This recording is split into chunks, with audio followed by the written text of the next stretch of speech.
and welcome back to another episode of the ADH Dads. I'm your host, CJ. I'm JJ.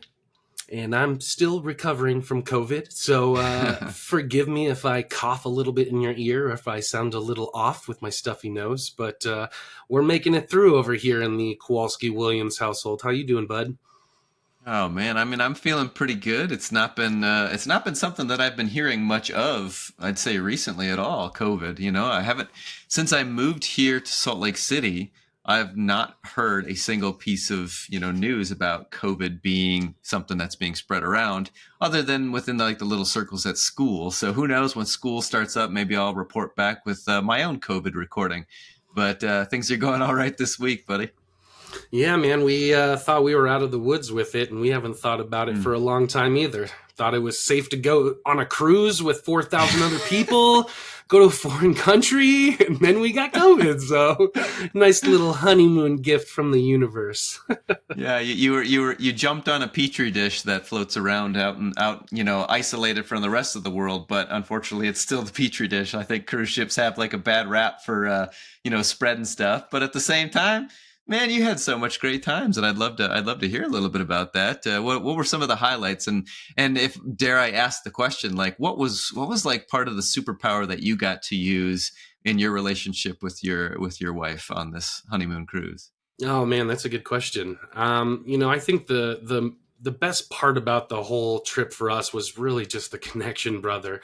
We have had a chaotic summer. We've had a chaotic year, brother, and that we could kind of tail end that chaotic year with a whole bunch of love and connection. Just the two of us on this cruise was just really a testament to Maritza and mine's relationship and how we work well in times of chaos together.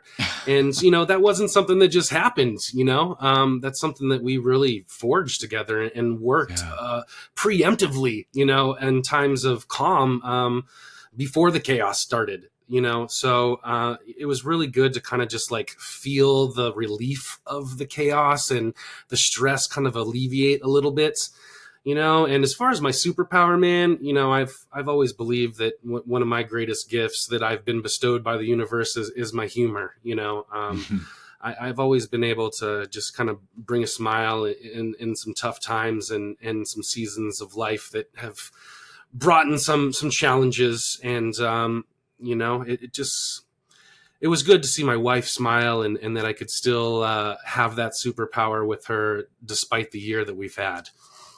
I saw some of the pictures of the two of you smiling, and it was evident that this was not something where I'm putting on a face for the camera.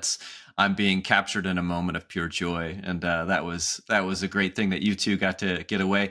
And I wanted to just kind of, I don't know, ask the question maybe a little bit here, and probe your brain on this a little bit. But you mentioned coming out of a challenging year, and somebody asked me yesterday, how this last week was, and I said, "Oh, it was a really tough weekend."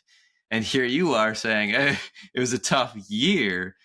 So we do recognize certain points in our journey as being kind of like seasons, and your season did drag on. I think for anybody who's listened to us up until this point, from day one, knows that there's been a lot of challenges and tests and stuff that your family has gone through.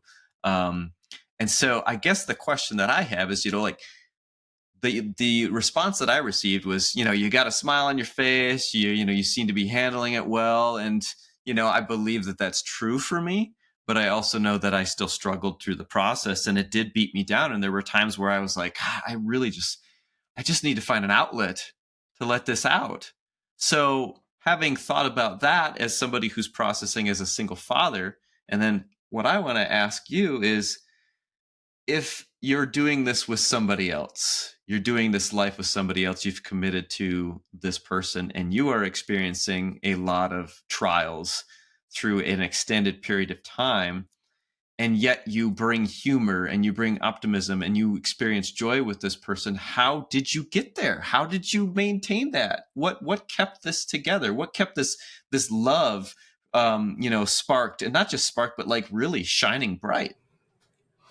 Yeah, I think really to answer that question, the first thing that comes to my mind is curiosity, man. You know, it's like one of the number one themes that we bring back into the show and that we talk about.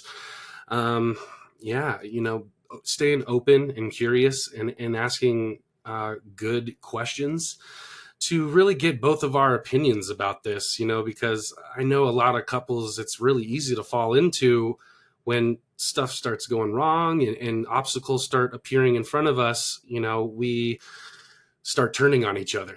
You know, we start, well, I have the fix and I want to do it my way. You know, our co-parent or our co-decisions haven't led to a great moment, so maybe I need to take the reins. And we really kind of isolate ourselves and put on blinders during this time. And you know, I think that my wife and I did a really good job of just staying open to the potential solutions that lay in front of us. And how we got there was a lot of conversations beforehand, JJ. You know, thank God we didn't wait until the shit started hitting the fan before we started trying to figure out how to recover and what, you know, crisis management looks like. So a lot of this work, JJ, is, you know, the date nights and the curiosity and appreciative inquiries that we do on a weekly basis when we do have the free time to ourselves to set up, you know, what is it going to look like when we don't agree? You know, how do we come to a conflict resolution when we both have different perspectives? And hammering that out, defining that, and discussing our boundaries in that area has been really crucial to set us up for getting over this hump. So you essentially you connect every single day in some ways. We try to, and sometimes, you know, you get lazy with it or you get distracted with it or you're too tired. But, you know, our favorite part of the day is, when we get to watch TV together or Mm. we get to talk in bed, you know, and we're not a passive TV watching couple. You know, we don't just sit there and ignore each other while we watch our programs. We have really great in-depth conversations, you know, and we hit the pause button a lot to discuss, you know, what we're watching. And we watch a lot of like trash TV reality dating shows, you know, and, you know, it's not like the healthiest dynamic to watch, but, you know, through watching those dynamics, we can pause and say, you know, what do you think about that? Or how would you react? Or how would that make you feel? And we can really kind of get into some, you know, trash TV that leads to some great outlooks on life, you know? So, I mean, that time of the day that is passive and where you're trying to recharge, you know, and get a thought to yourself doesn't have to be so independent. You know, I think there's really great intimacy connection if we do it with our partner. So if you're experiencing chaos, they're also your battle partner, I would suppose.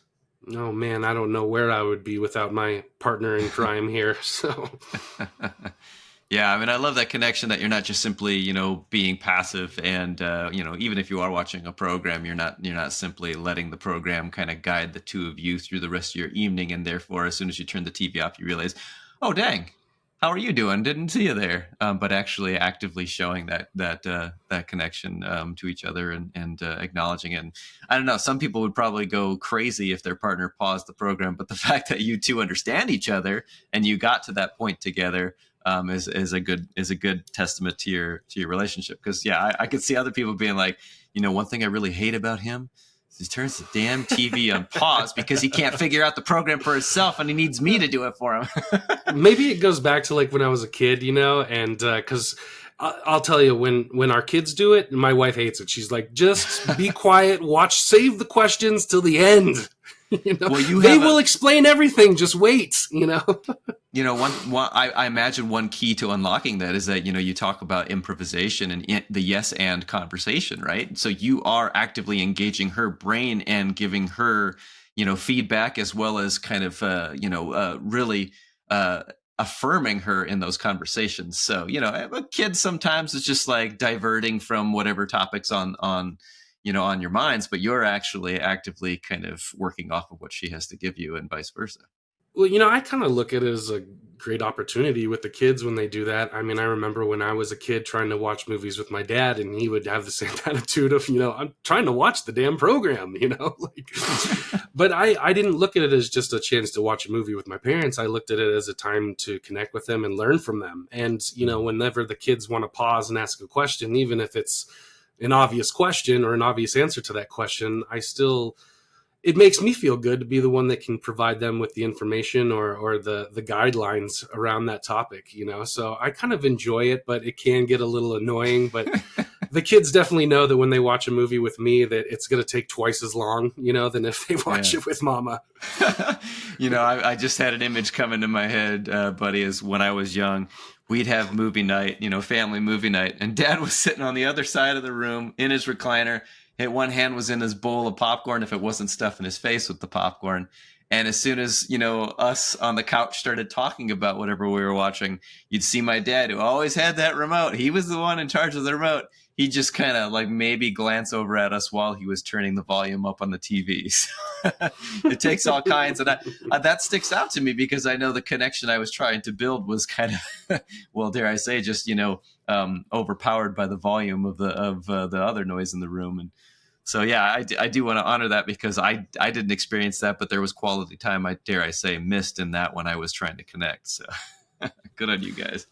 Well, I'm excited to hear from you too, man, because, you're a single dad, and maybe, the connection in times of chaos may look a little bit different for how you connect to your little one when you don't have a partner in crime there to bounce the ideas off of and to support you as you're trying to hurdle these obstacles. So I'm kind of curious to hear how your summer journey has been going too, because I know a couple episodes ago we were starting summer and things were difficult in both of our houses with figuring out that at-home schedule and what our little neurodivergent kids will do throughout those 14 hours of the day that we're still trying to get work done.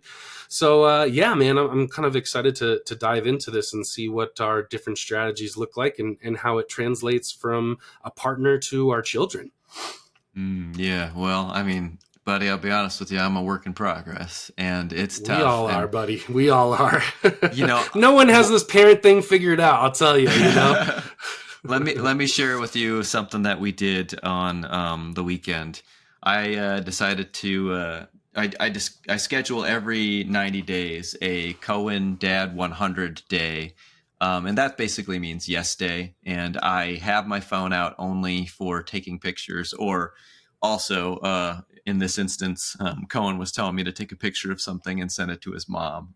So we had that going for us as well. But we have kids who have ADHD, and when you're in a highly stimulating environment, you should have the expectation on yourself that your kid is going to very much bounce from place to place and, not sit still for very long and not sit still with their thoughts much at all.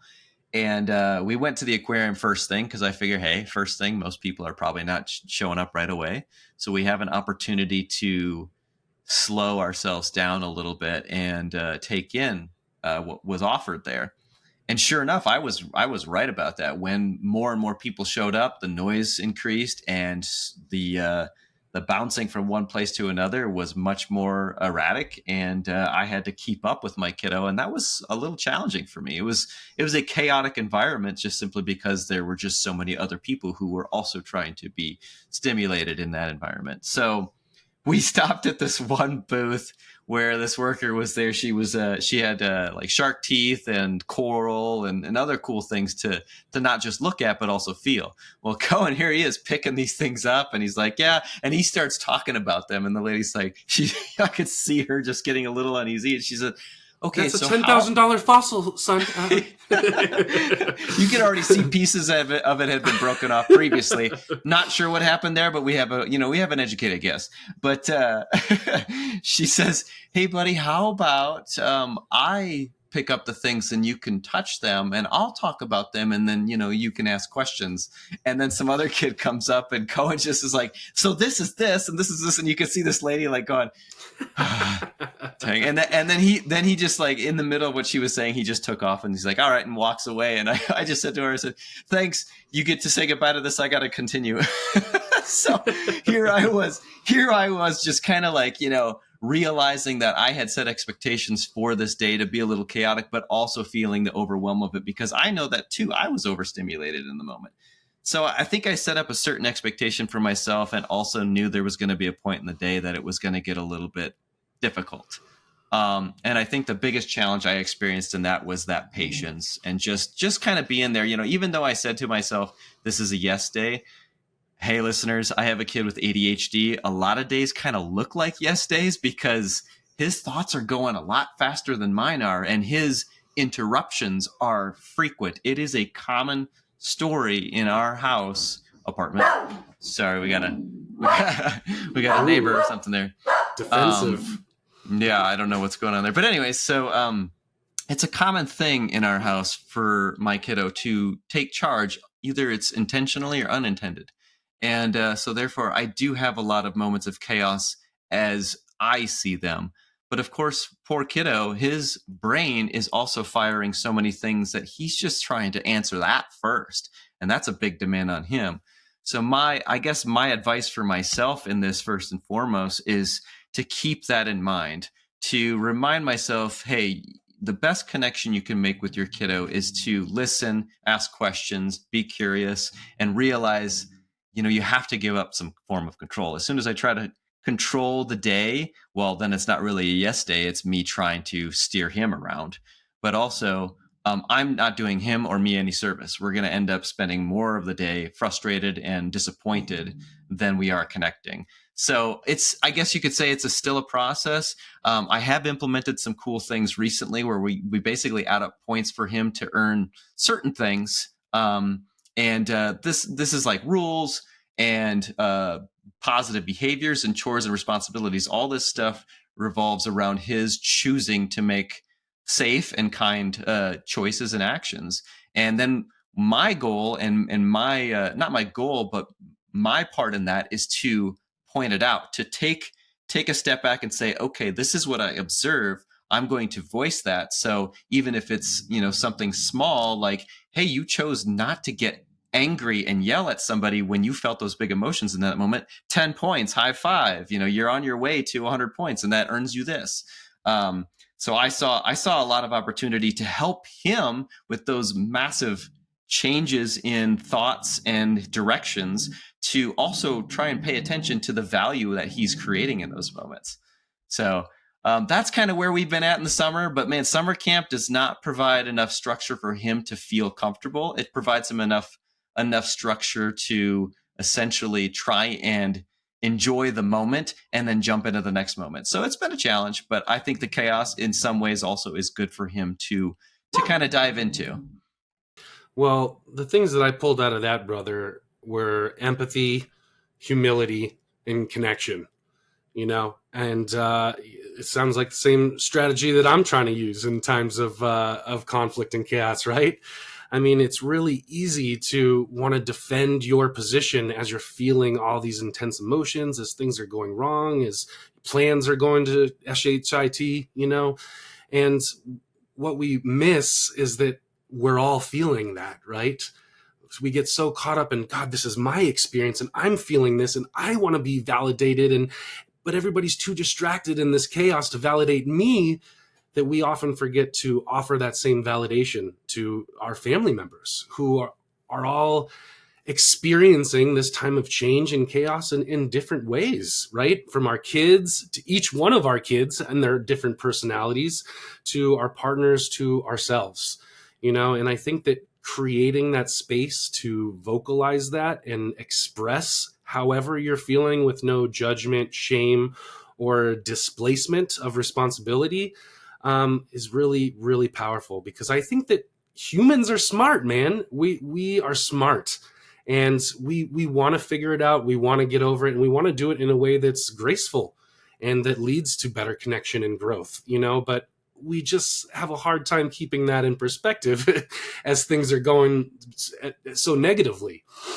so I think it's really powerful, man, that you just create that space. And honestly, I don't think that there's some planning and there's some recovering, and you need to have a plan B, right, in a direction that you go in the midst of things falling apart. But I think that creating the space for everybody to put their hat in the middle in the ring here, and voice their concerns and their opinions is really valuable, because we're a team, and everybody's voice should be heard and needs to be heard, and needs to be valued.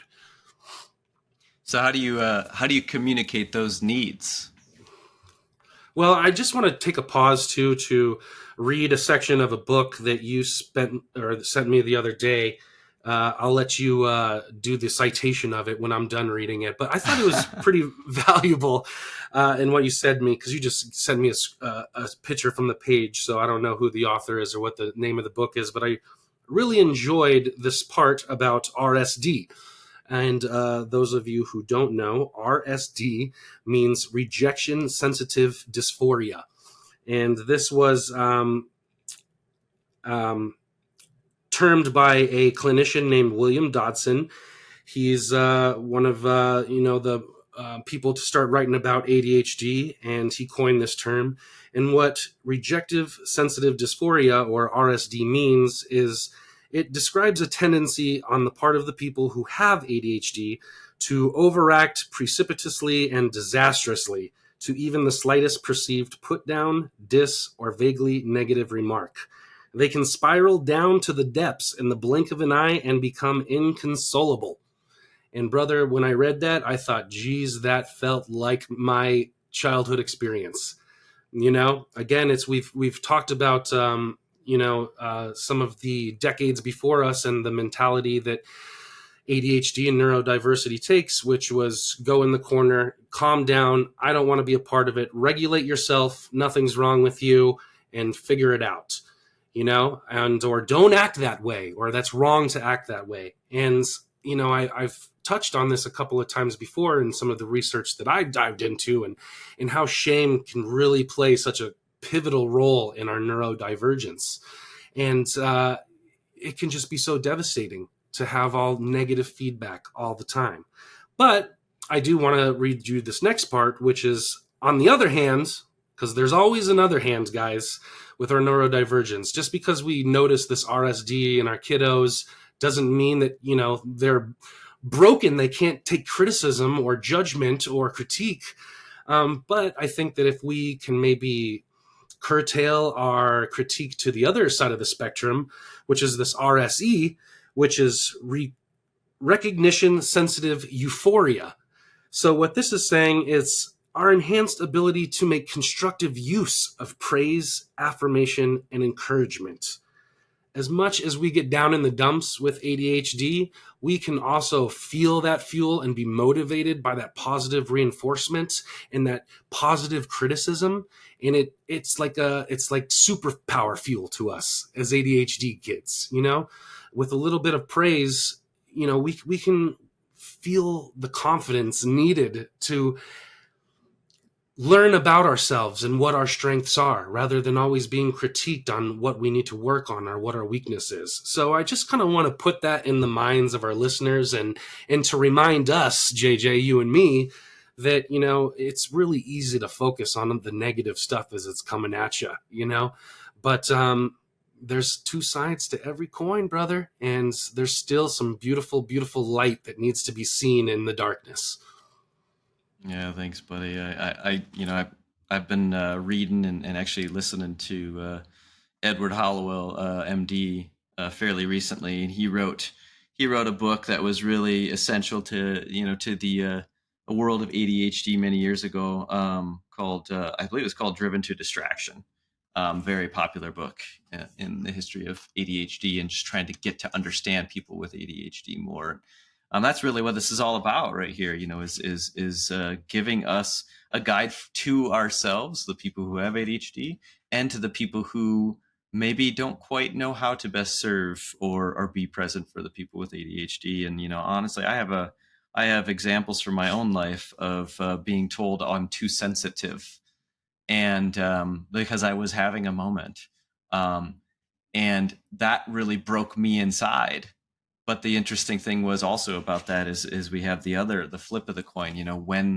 When somebody wants to create connection with us, and we feel seen and we feel cared for, like, man, we can turn that that negativity off so quickly and be so optimistic and hopeful about the situation. On the like on the turn of a dime, it's pretty remarkable how quick it can turn around for us. And I find that fascinating. It's a gift, but it also, of course, can be a curse for those who are living in a place where somebody isn't showing them curiosity and care. Too often we look at those moments of somebody acting out, air quotes, and we focus on that behavior.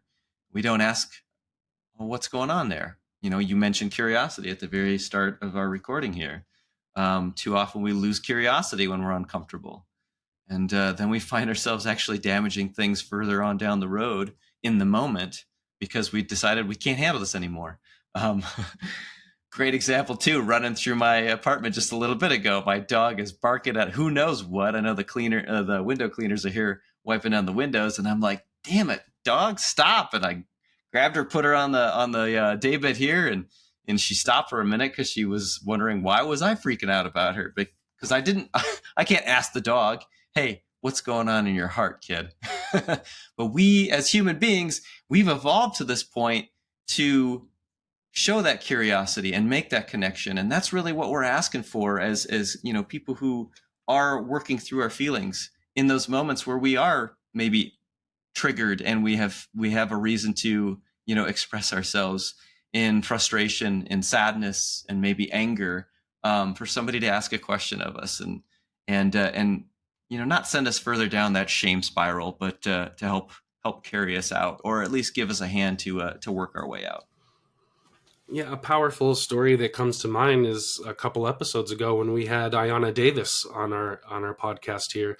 For those of you who didn't listen, she does a podcast called Phenomenally Autistic. She's a children's author. She's been living with autism. She was actually late diagnosed in life, not until her 20s.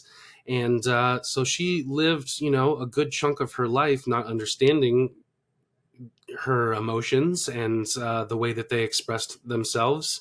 And it wasn't until they got that diagnosis that, she said that her dad apologized for all the times that he wasn't able to see that and show up for her and give her the space or the support that she needed. And through that acknowledgement and that accountability, they seem to be able to really forge a beautiful relationship where there seems to be a lot of curiosity and support and understanding there, not just between her and her dad, but she talked about her friend circle too, and how they now understand some of the things that trigger her and some of the things that she needs in those moments. And they weren't about, let me fix it for you in this moment, let me tell you what to do. It was about, what do you need? Giving the space so that she could calm down and get to a place where she could have a good dialogue about what the next step is. And I think that that's what we need to try to focus on as we're going through times of hardship. It's not the hardships, but it's the things that have kept us together up until this point, because those are the things that are going to carry us through. And man, I'll just put it out very bluntly. Sometimes the statement of need in those moments is simply, I need you to not suggest that I'm a broken person. I'm a broken human. Because when somebody refuses to show curiosity and has that statement like, oh, we just need to learn, just not seeing this correct, that's a suggestion that you're broken. And man, a kid needs from their parent an understanding, or at least an attempt at understanding through being curious. Otherwise, they're shutting down their kid and suggesting, yeah, you're incapable. I'm going to take the steering wheel here now because you have no ability to be, a human being expressing who they are. I'm going to take that from you. And that's tragic. So it is pretty remarkable when you see a parent who's probably, sometimes I think we do it where we take on the responsibility of our kids. We're responsible for their actions and stuff, but no, we're really just responsible to them, to help carry them when they ask for it, and to listen to them when they're expressing themselves. We're not gonna make a broken person, who's truly not broken, by the way, whole by telling them that they're wrong. And I think that honestly, we have to look forward to these moments, JJ. I think that these moments of chaos are what define our family unit. You know, when we have trauma, or when our life is disrupted in a traumatic way, you know, God damn, I just lost my thought. Damn it. Oh, it's my ADHD, Well, guys. let me ask you a question, buddy, because this relates back to earlier. Go ahead. I have my thought, but I want to hear your question first. So I mean, it'll probably relate to this, but you know, you asked me earlier the question about the chaos and you know, what things look like in my world, and one of the things that I fail showing up for my kiddo, and I say fail because, hey, I fail every day. I'm not saying I'm just a failure, but I fail to be consistent in my response with him sometimes, because I let my own emotions take over, and then I respond in certain ways because I'm unfortunately incapable of helping myself in the moment. And that's been one of my biggest fears that's come true too many times, is that when my son is acting a certain way and I'm concerned, if I'm already in a state of escalation, I tend to escalate further. And I'm not saying I do that all the time. Sometimes when I'm escalated, I've found that I dug into my toolbox and actually delivered and helped the situation. But man, that's one of my greatest fears, because I know I have a kiddo with ADHD who's got thoughts bouncing around. He's gonna make impulsive decisions. He's gonna maybe be unkind or unsafe, maybe unintentionally too. And then when I am unable to show up to him in a consistent way, then he would probably not feel comfortable or safe with me when he knows this happened. Dad responded in this way previously, but then he responded in this way previously. I need to be on guard. So I've run into that mistake too many times, buddy. But yeah, Brother, I would love to. we all do, you know. I mean, we're not perfect at this. We're not gonna be perfect at this. And you know, going back to the point I was trying to make earlier, is unfortunately our kids do remember the negative times when we didn't show up, I think, more than the times that maybe we do, you know, because it hurts more, it stings a little bit more, it has a more of a lingering effect to it. You know, what did I do wrong to make dad upset? Why did he yell at me? You know, it's lasting, you know. So, and we're not going to be perfect, brother. We are going to stumble, and we are going to have days where we're just not with it, and the tone of voice just isn't on par that day. You know, but I think the goal here is to chip away at it, you know, and to, sorry, wifey's texting me.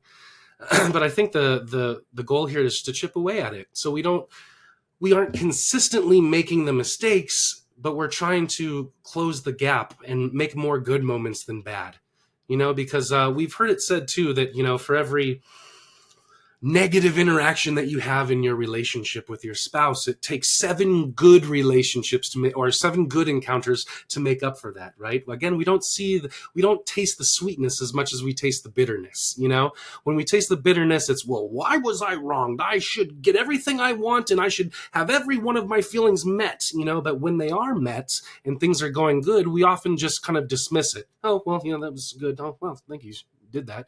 But we don't celebrate it as much as we discourage or you know, dive into all the negative feelings that we expose, you know.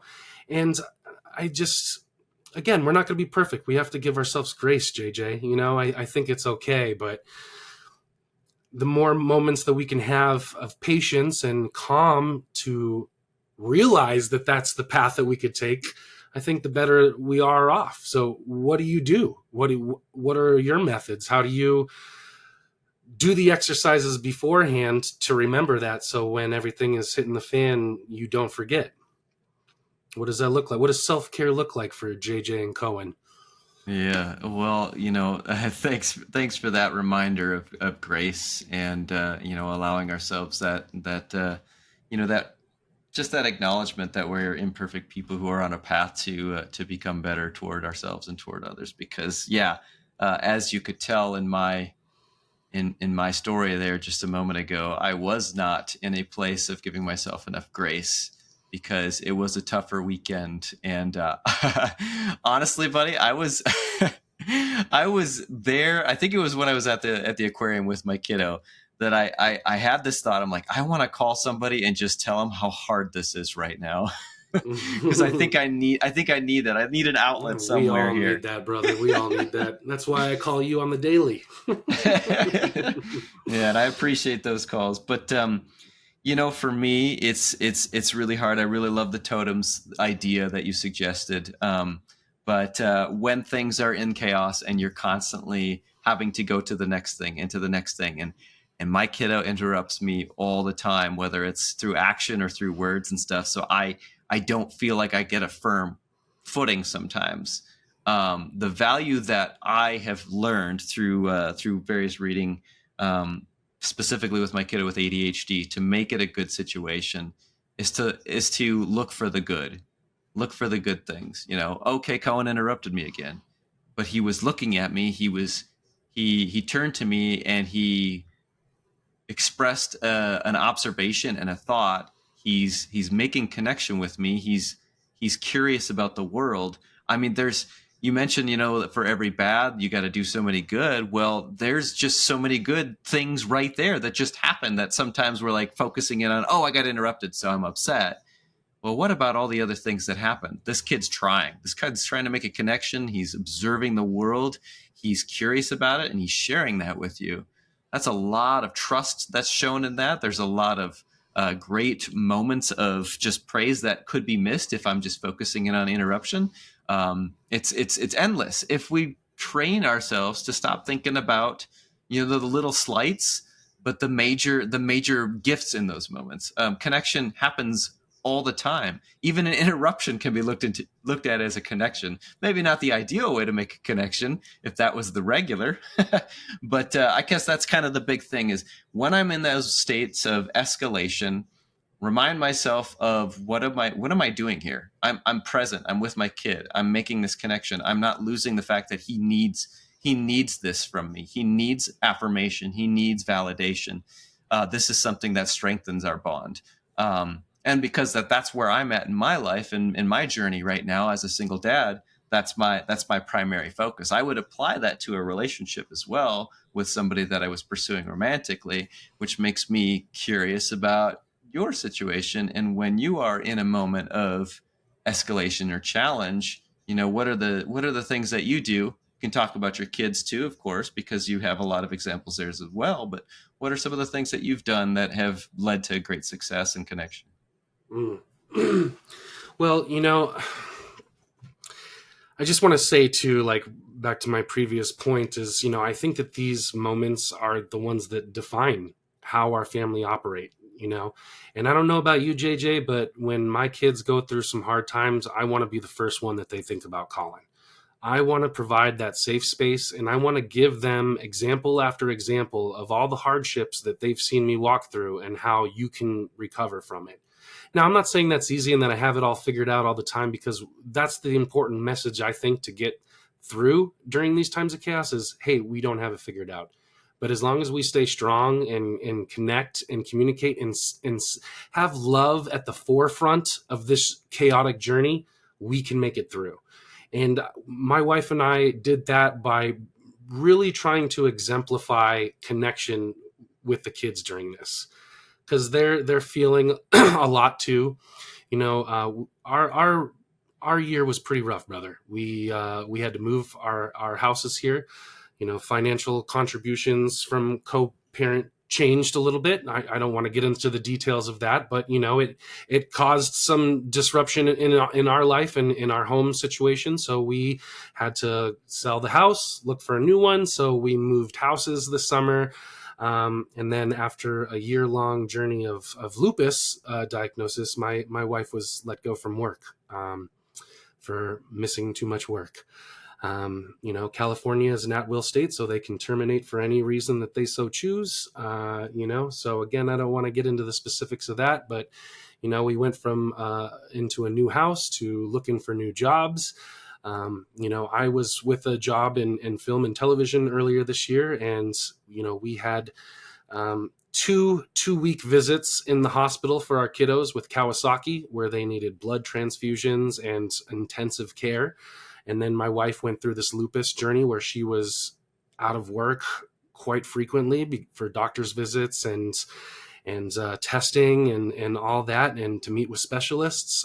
So it was just constantly having to go to a pediatrician appointment, an urgent care, a hospital, an ER, go pick up the kids for sick days, early days, dismissals. And it, employment's got to make money. So, I got let go and thought, okay, well, we decided in our home, let's just work from home, for the time being. And we recovered and did great. But then now here was wife with her situation. So on top of all the health stuff and the kids' health and the finances, and then you got the work stress. So it was a lot, brother. It was some heavy stuff being thrown at us, that we're still dealing with, again. And our oldest was diagnosed with autism, me with ADHD. It's a whole restructuring of everything. And we were just very intentional about, giving each other physical touch and verbal affirmations. And we made sure to do that in front of the kids. And we made sure to do that with the kids. We had this spot in our old house. It was just in the kitchen. Just by chance, we would just kind of end up in that spot, as she comes home from work, dinner's being cooked, the witching hour, as we call it, all chaos is breaking loose. Everybody's energy is all over the place. And she would come in talking about her day, de-stressing. And we would always just kind of end up in this one spot, and we would just end up hugging. I would rub her back. She would lean into me, tell me about her day. And the kids always saw this, and they would always do the, ew, you're loving, ew, stop kissing, and, all that stuff. But it became a thing where the kids would say, whenever they would see us distressed, they'd go, maybe you need to go to your spot and hug it out. So it kind of became this inside joke of our family where we would see each other get worked up, anybody in the family, and you would say, do you want to go to the spot, hug it out? And it was just a great reminder, something to anchor us that there's love here, that we can make it through, just connect during all of this and we'll be okay. And coming into this new house, we said, okay, where's our spot going to be? So we kind of found the central part in the room to where we can still have that exercise. And I think just something so simple as that, JJ, a hug once a day can do so much for your family. Just a recentering around that. There's a game that just came out for the Nintendo Switch, buddy. It's Disney Illusion Island, and you can play in co-op modes, and everybody knows, like, if you play any video games, like, a lot of your life is shown like little hearts. So I've got 3 hearts of life, and what's so dang endearing about this game is, let's say you're down a heart and you're playing with somebody else on the screen, their character will, like, put their arms out, and then you can walk up to them and give them a hug, and you gain a heart of life in that. So your example is so dang true, because somebody decided, we got to put this in a game. But I do want to ask you the question, because I think we tell ourselves a story sometimes when we're in a season. Like, I bet the end of the tunnel, or the light at the end of the tunnel, is coming soon. And then it doesn't happen, and then it doesn't happen, and you all are feeling the weight of that. Mm. And when we talk about in vows in marriage, a lot of times we're riding a high, where we're at the peak, and that famous quote from the Bible about love is kind, love is patient. It's so easy to state that, especially on such a beautiful day. But what is it like to act that out day by day before the season starts? And I think in some ways you were getting to that, and you were talking about that, like, the work was being put in before you got to this season, which was, if we're talking about a calendar year, was actually many seasons. So you had the extremes of the year continuing throughout, and therefore you had to make this pivot as a collective to make it through it and to not hurt each other through the process. How does that, how do you approach those conversations in those moments where you are being dragged down and you are hurting and you're suffering? Because the hug corner starts to look pretty dark sometimes when you're feeling the weight of everything. Yeah, brother. And we've talked about the importance of core values on this show before. And, anybody that joins our coaching, that's the first thing that I'd have you do. Because so many of us go through life, we don't know what we stand for and what our core values are and what we want to be in life. And then when shit goes wrong, we don't have the tools or know which way to go. And we've talked about how the core value exercises played a pivotal role in our family. We've got it on the wall. We have our family photos there. We look at it every morning. We say the mantra. We love and respect ourselves and others. We are committed with integrity. We have patience and forgiveness with ourselves and others. And every day we grow. Everything that comes up, JJ, runs through that filter, you know? And when on the times of calm, we just say it, right? We don't know what it means. But when we're going through these trials, this is a great opportunity where we really get to define what that means for our family and what it looks like as an expression, especially in these dark times. That mantra, that those core values, and that little placard on the wall helps us when we're lost and we don't know what to do or which direction or what the right answer is. That helps guide us. It helps remind us what we stand for: integrity, commitment, growth, love, respect, forgiveness, patience. And just saying those words can really kind of help you pause and run it through that filter and come up with a more solution based, address to this where we feel that the connection is still strong. I love that, buddy, and I do want to honor that by reminding the listener that you get caught up in a situation where things we'll use the word hopeless. Things start to feel hopeless, and the core values exercise isn't a mask to pretend that things are okay when they're not, but it's a reminder to the people who are committed to each other that they're in it.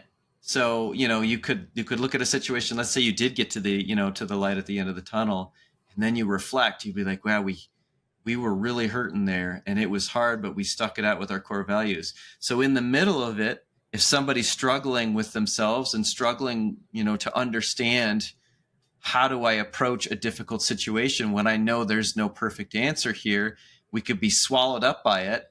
Somebody could say, well, look at our core values. And the other person could say, yeah, but this is just too much. And then, you're swallowed up in the sorrow and the challenge of it. Or you can be swallowed up in the love of the two of you together, like, yeah, but you could say, well, yeah, but the love I have for you and the thing that we're building together is greater than the challenge that's trying to strike us down. Well, I want to really talk about that too, because I think it's really important to talk about the stories that we tell ourselves, because it's a really slippery slope down the ice scape of this is hard, right? Because there's a lot of validation in negativity, right? Oh God, that does sound hard. Man, you're really going through it. Gee, I don't know how I could do that.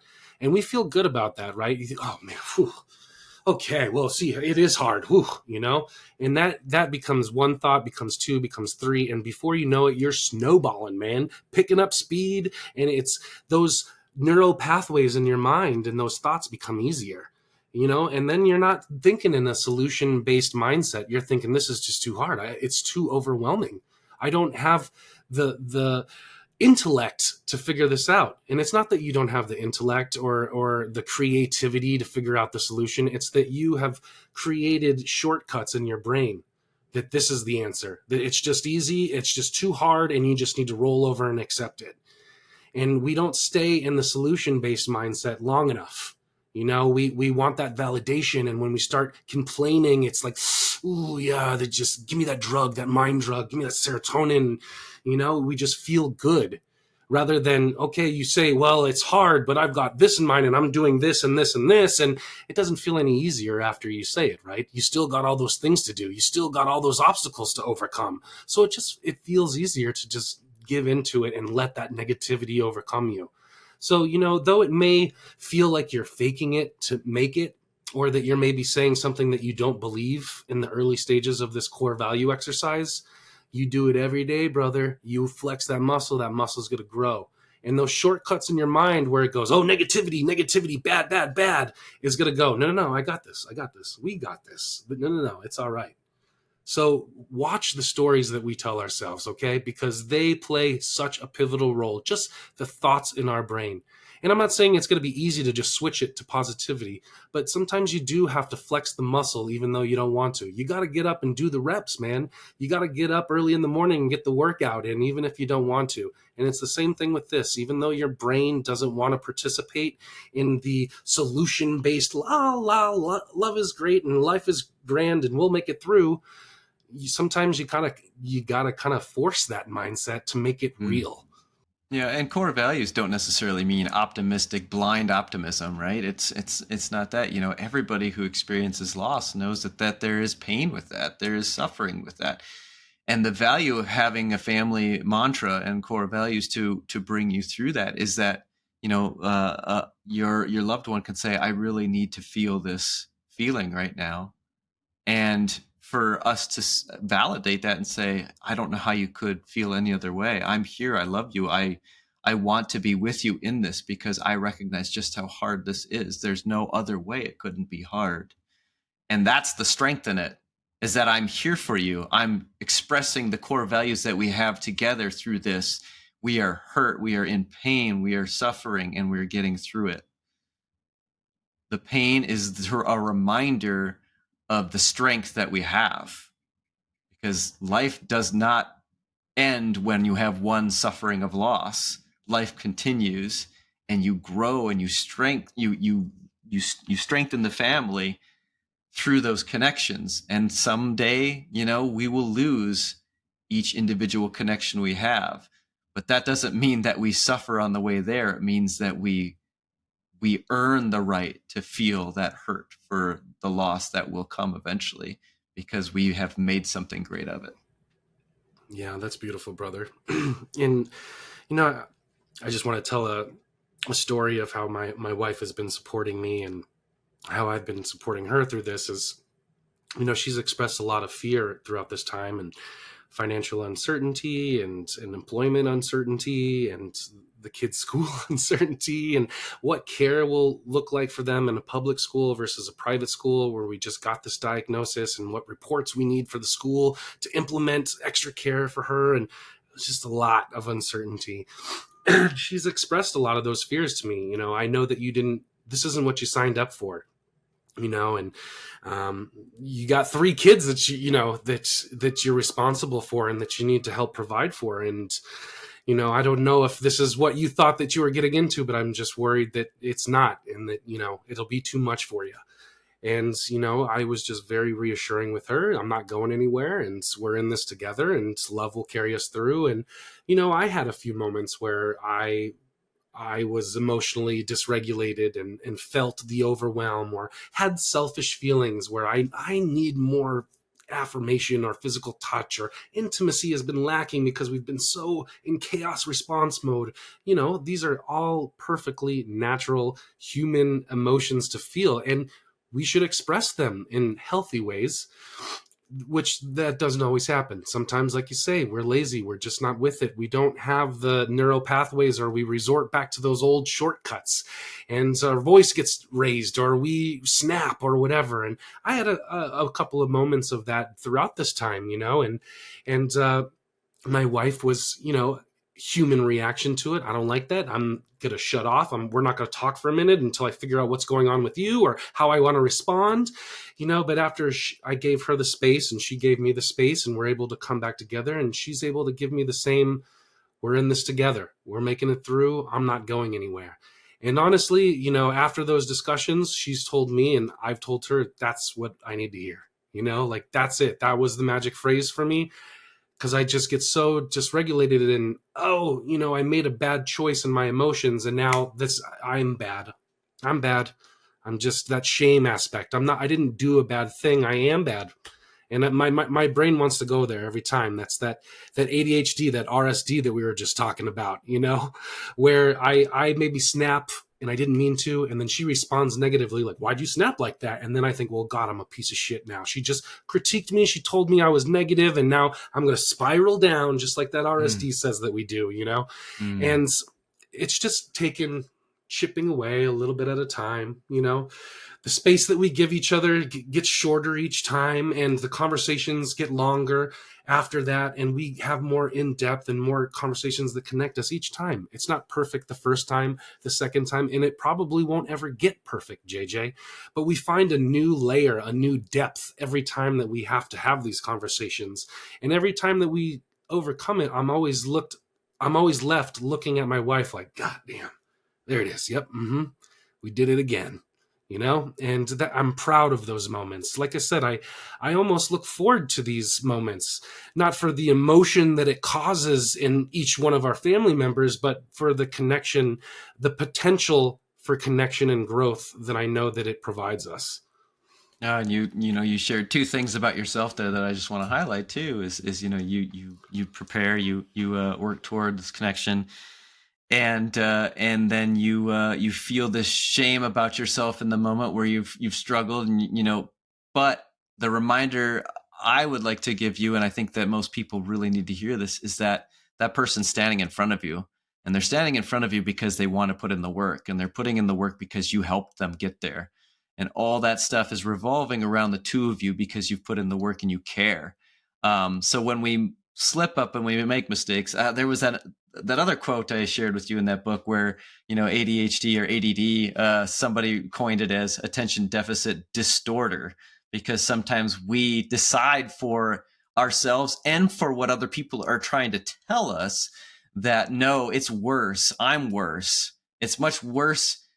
I'm much worse of a person than what somebody else suggests of me. But that person is still standing there, still wanting to put in the work, still believing and truly wholeheartedly wanting to work toward these core values with us, that we really should give them credit for that. Because man, I mean, I've been so guilty of that myself, buddy, where, if I just was looking at somebody else doing the same exact things that I'm doing, man, I'd give that person so much more credit than I give myself.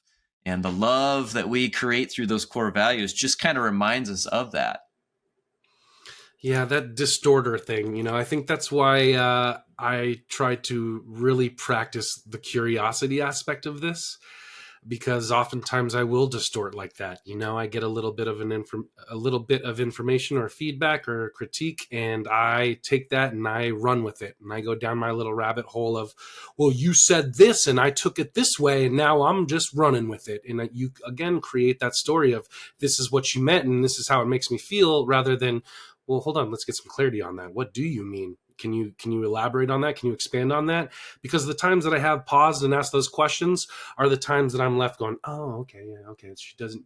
Glad thing I didn't run with that emotion, or because there's a filter of emotion that we have to step back from and define better, rather than just taking hurt and running with it.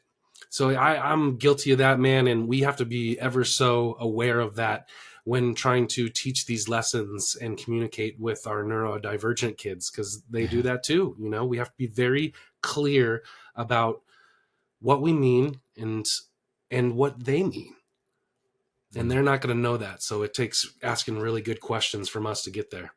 Oh, and man, what I just want to remind myself every day, and I hope other people get this too, is that, when our kids are young and, with ADHD too, that point of like really reaching them with a powerful question, it just might not be there at that moment. Yeah, But you yeah. know what? That doesn't mean you give up and you stop putting in Mm-hmm. that practice.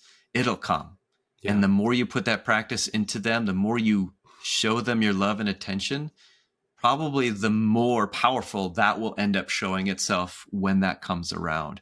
Man, I like I said, this last weekend, I was just like, just trying to keep up. Oh, the interruptions, oh, it's just yes day. Well, every day is a yes day with kiddo. I'm just kind of here just to do what he wants, and getting the story in my head that I'm not making a difference is the biggest lie I Yeah. could tell myself as I'm raising this remarkable human being who honestly has a superpower of thinking at 5x, probably more than that by now, 10x speed my own. And that's something to be praising. I shouldn't be like suggesting that somehow I can't make a connection with my kiddo. Just like we talked about in the last episode with Grace, that I really appreciated the reminder is I was in a difficult space with my kiddo, and I had to remind him about some things that were tough that day. And then he was feeling upset, and then he said he wanted his mom. I could say, well, here I'm here. Why can't you talk to me? Or B, man, he obviously knows some levels of safety and understanding that he gets in his relationships, and right now he's thinking of a moment with his mom, that powerful moment that maybe I was trying to, ignore. Make about you. Really, yeah. But and then in that moment where I'm trying to make that connection, he's just seeming to like blow it off. There might be a moment where he's at school and he's like, I really need dad right now, because of that moment earlier on when I didn't give him the credit he deserved for what I was trying to do. There's so much value in the things that we don't get immediate gratification for, that we really need to give ourselves credit for. Repetition, yes. Man. Keep at it. There is no wrong answer in showing kindness and love to your kiddos and to your partner. And you know what? There's one thing that it's a totally random thought that I just had, but I practice lucid dreaming every now and then. And one of the things that I was taught in lucid dreaming is, let's say you're being chased by some sort of monster.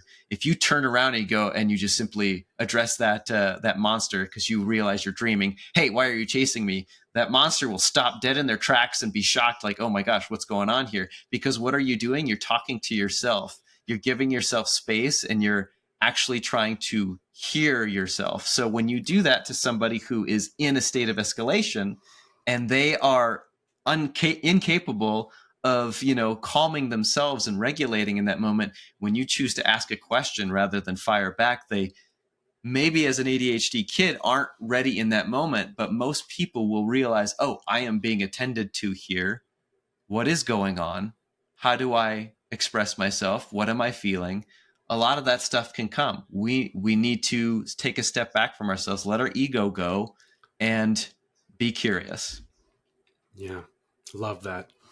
And, one of the things that I think was pretty pivotal in helping us through the summer was this 28-day no yell challenge that we've got going on in our house right now. We started this in the beginning of summer here, or in the middle of summer, really, and we were kind of at a loss. And like, how do we recover from this? Things are getting worse, it seems, behavior wise, with the kids being home, no structure, we're in a new house. It was just like, how do we fix this? And we're trying all these methods that we talk about and learn here, that I've learned over the last 3 years, and it just, nothing's working. So it's just like, let's throw the kitchen sink at it. Everything we've learned in the last 3 years, let's do it in 28 days. Something's got to stick, right? So, I wish I could take credit for all this stuff that I've been trying to put together over this last 28 days for our family, but I can't. It's all stuff that we've been talking about for the last 3 years, and it's all in different books and from different coaches and mentors and counselors and therapists. And these are all just like the best things that I've found have worked for us. And I'm just trying to organize it in a 28-day challenge.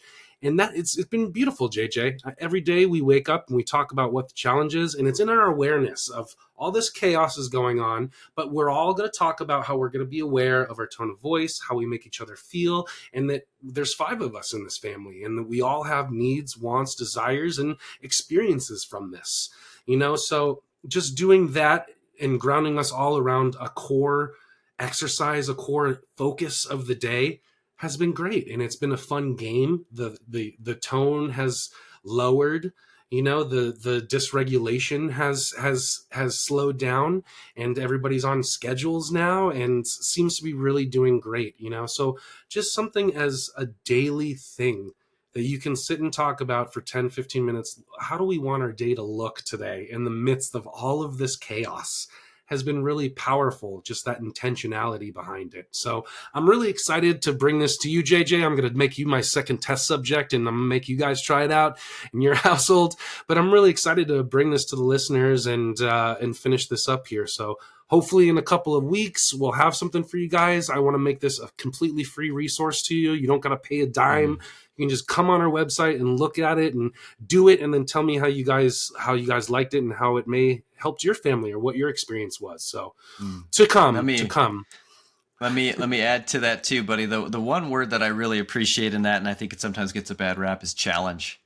You know, we as coaches want to remind you, listeners, like the value of being challenged isn't because we're trying to change you. It's because we're trying to bring out the good in you, and to recognize some of the effort that goes into that can be uncomfortable. But challenge is not meant to keep you in a state of discomfort. It's designed to move you past the point of returning to the constant discomfort from something just not quite going the way you would hope for it to go. So to recognize those gifts and maybe tune them to a certain, frequency that really hits and connects with you and the people that you're with and that you love or that you want to serve, or with your co-parent. The stuff that we put together is really designed to challenge you in the best way possible, to bring you to that next level of echelon that you want to get to. And so when you think of a 28-day challenge, that is grueling, that is intense, because that's a very intensive format designed to get you thinking, get the ball rolling. And then you gather pieces from that really worked well. And then you revisit the things that maybe failed the first time around, and you fine tune the process to the point where you start to say, oh my gosh, the snowball effect is really hitting my life in a good way. What else is it going to do? I'm excited. That's where we come in and really try and identify those things to help you succeed. And when it comes to ADHD coaching and stuff, executive function, guys, it's just a challenge for us. Sometimes we can't do some things, and sometimes we can. And sometimes it's okay to say, hey, I am going to miss the ball in this.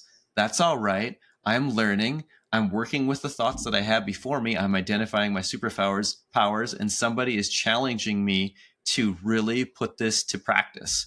So that's what we offer. And Colton's really put in some blood, sweat, and tears, all good things, nothing that he's draining his life from, to help you succeed. So I just want to kind of put that out there. That challenge is a remarkable thing that we should really embrace and not be fearful of, because we are getting you to the next level because we care about you. Amen, brother. I love that, because, it's what we've been talking about. Change the story you're telling yourself, this may be hard, but it's not impossible, and through hard, we get some great growth. So, change the story, stop telling yourself that you can't, and find a coach. I'm going to promote all coaches right now. It doesn't even need to be us. Go find a coach, because we don't have the tools. We're not taught this stuff. You need to open your mind and your family's eyes to all sorts of different tools, tactics, and things that work best for you. Just because we're saying this isn't going to be a 100% fix all for everybody, but, JJ and I have been doing this for a number of years, that we've talked with quite a bit of experts, and we could probably get you some good resources to help point you in a direction and figure out what a, intentional, exceptional connection with your family looks like. So don't be afraid of that. Don't shy away from that. We all need help. We all fail. And we all need someone in our corner, to call and bitch about all this stuff like I do to JJ every day. So thank you, brother, for lending an ear and giving such solid advice. If the listeners didn't get any value of it, I sure did. So thank you, brother. Yeah, thanks, brother. It's been wonderful talk as always. Yes, and I hope you guys listened all the way to the end, and you tune in next week. We're going to be getting more into the story that we tell ourselves and why asking for help is so hard. So I hope to have you guys join us then. Until then, I'm CJ. I'm JJ. And this has been the ADH Dads. See you next time.